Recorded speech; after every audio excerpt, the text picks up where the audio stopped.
Old Papa Nurgle wants to play. Welcome back to Anvil of Doom Miniatures. My name is Deets and it's finally time this channel embraces some disgusting Nurgle-y goodness. I've been keeping an eye out there in the second-hand market, trying to track down some classic Chaos miniatures. Unfortunately, a few months ago I missed out on the chance to get this great Unclean one, and I'm not going to lie, I was pretty devastated. That was until a massive legend and friend of the channel reached out to me and hooked me up with this classic graded demon of Nurgle. This gross hunk of metal is pretty old, and back in the day it came with a bunch of different options, so no two of these miniatures were the same. Now the Nurgle boy I received had this gross worm-like tongue, this smiling belly, and on his legs there was a few Nurglings latching on. Anyway, it's time to get dirty, so let's get started. Lately I've had an itch, possibly from Nurgle himself, to paint some minis on the channel that I wouldn't usually attempt or been drawn to. Nurgle minis aren't my first choice when it comes to painting or collecting, but I have to admit there's something about this army's gross aesthetic that has me interested. I'm used to painting fairly clean, non-monster-like models, and if you compare this thing to the last guy I painted, the High of Pegasus, they are on opposite sides of the spectrum. But I am really looking forward to making this demon look like it stinks through the magic of paint. This stinker comes in 8 heavy, glorious metal parts, so like usual I'm using a 2-part epoxy glue to stick it together for the last time. If this thing falls apart while I'm painting, I failed myself and you guys, so doing it right the first time is pretty important. Some people tell me that super glue is enough, but I'm not going to take the risk. I do use super glue to hold parts together while the resin is drying because the resin company lied to me and on the pack it said that it dries in 5 minutes. Yeah, right. As I said earlier, this mini could come with a bunch of different sculpted parts. There were 5 heads, horns and bellies, 2 legs and chests, and a few arms, so the chances are that your gross demon is pretty unique and a fun model to own. One other thing I forgot to mention was that I also got sent this disgustingly cute little fly-headed Nurgling. I'll add him to the base, but I'll probably paint him when this putrid big chonk is finished. I'm going to add some small rocks to the base and then glue down some fine beach sand like usual.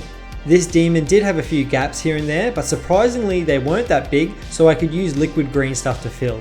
Usually old metal minis gaps are that big you can slip your finger in, but this guy was obviously made like no other. For this miniature, I wanted to make his look as gross as possible. I wanted to make him look like he was crawling around a sewer or something like that. So what I did was I went to town and got a bunch of new paints. I usually like to make my greens very vibrant, but for this guy, I want to make him look pretty drab and disgusting.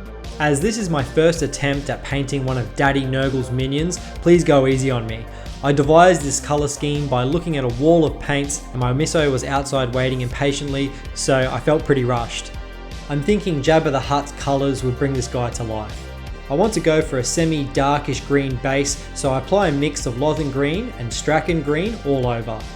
I'm leaving the belly and the face because I want to have a foul skin tone on those areas.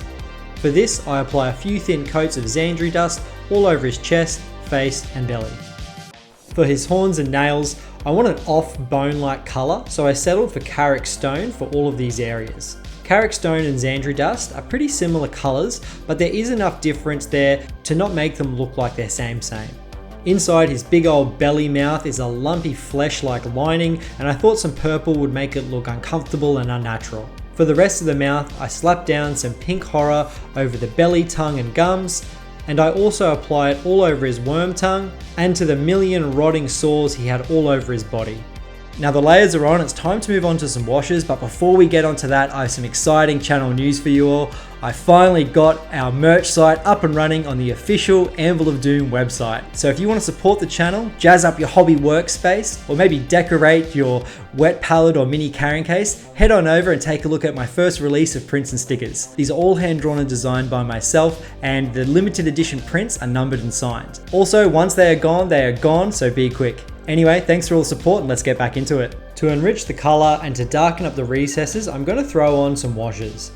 I used Plaguebearer Flesh all over the green, and this made the colour a little bit more vibrant than I thought it would, but that's okay, I can work with it. Next was some watered down Skeleton Horde over the Xandri dust and Carrick stone covered areas. I couldn't really think of a wash that would give me the rot-like colour that Skeleton Horde would give me. Then I slapped on a wash of Magos Purple over the purple, and then I'm going to severely water down some Doomfire Magenta and apply this all over the pink. I know this looks very vibrant, but it will give the pink horror a kick like nothing else will. You're just gonna have to trust me on this. Let's get highlighting, and like always, I'm gonna start with the largest areas and work my way down. Now, one thing older models sometimes get scrutinized for is their lack of details. Now, I would argue that it's a painter's job to elevate the Mini with some big decisions to get the most out of the sculpt. This Mini has a lot of skin folds, but also some flat blank surfaces. After painting for a couple of years, I've learned to love these flat, detailless areas because it really is a blank canvas. So for this filthy unclean one, I'm going to add extra folds to his skin using my highlights. You don't really need raised surfaces to tell you where a highlight needs to be. Yes, it's a great guide, but sometimes you just need to go against what you know. I'm starting out with my darker greens and adding lines to where I want more folds of skin, and as I'm working through my lighter colors, I'm covering less of an area and placing the extremely light colors to where I think the folds will protrude out most. I'm also highlighting the edges of the skin around the sores to make these points of interest more readable. Now, I wanted to tone down some of the highlights, so I mixed up some Strachan green and contrast medium and glazed it on over, and it gave me this kind of like glossy finish for some reason. And I was going to go back over just with some plain contrast medium to kind of make it a bit more matte, but I ended up liking the way this looked. It made him look kind of like slimy, so I think I'll leave it for now. Next up is his supple, soft front skin, and just like the greens, I'm going to add some more skin folds to elevate the levels of yuck. When approaching this skin tone, I wasn't too sure how to go about it. I just knew I couldn't go too brown, and it needed to look a little off and sickly. Using a fairly skinny brush, I added my lines all over, and I'm also adding some lines to that dirty belly mouse lips to make it look like the skin is splitting. Now, it may look like there's a lot of steps to this color scheme, but I found having each color ready to go on the wet palette and working my way through in a single painting session makes it less of a chore. Moving on, and it's time for that bright pink that looks like it's going to be way too much. I go back over each area with some more pink horror, being super careful not to get any in the recesses. I add some thick lines to the worm tongue because I want to give him some sort of texture and not be one flat blob of pink. I then mixed in a small amount of bone white to the pink horror and started covering less of an area. I used a slight stippling technique to the sores and added more bone white to the mix and carried on highlighting.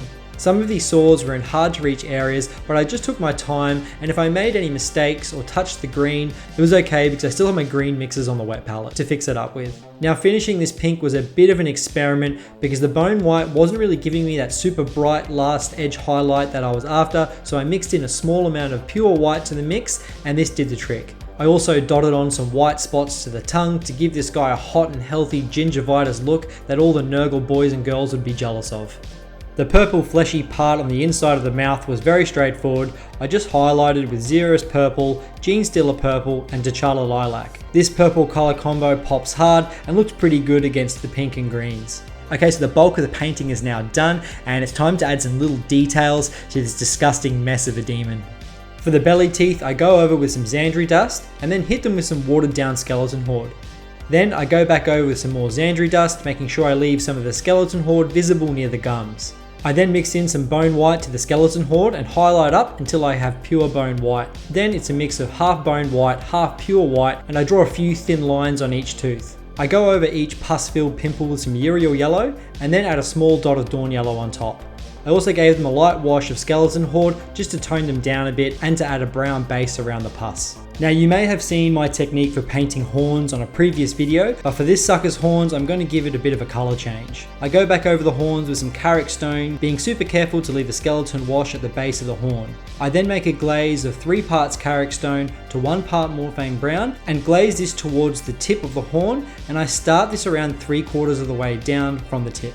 I add Mornfang brown to the mix and glaze about halfway up, and then it's time for some pure Mornfang brown to the last quarter. I'm also going to glaze a tiny amount of dried bark to the tips just to darken them up nicely. Next, I add skinny lines to the base area of the horns with half Carrick stone, half bone white. Then it's time for some pure bone white lines, and I do less of these, just sporadically where I need them. To finish, I mix half Mornfang brown to half Stonewall grey and add some lines towards the tips of the horns, and then some smaller lines of pure Stonewall grey. So from here, I painted those Nurglings clinging onto his chubby legs, and I also painted up this fly-headed Nurgling, and I might do a video later on down the track of how I painted this guy, but I really love how he turned out. He's quite vibrant. But anyway, here it is. Here is one classic gross Greater Demon of Nurgle.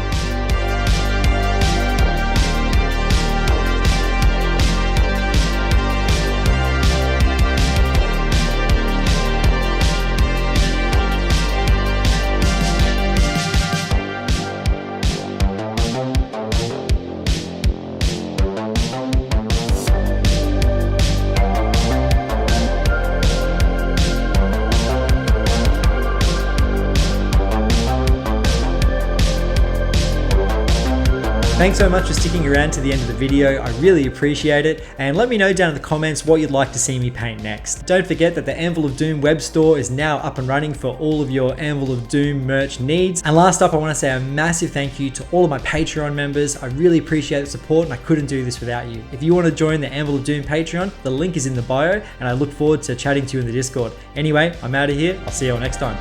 Cheers.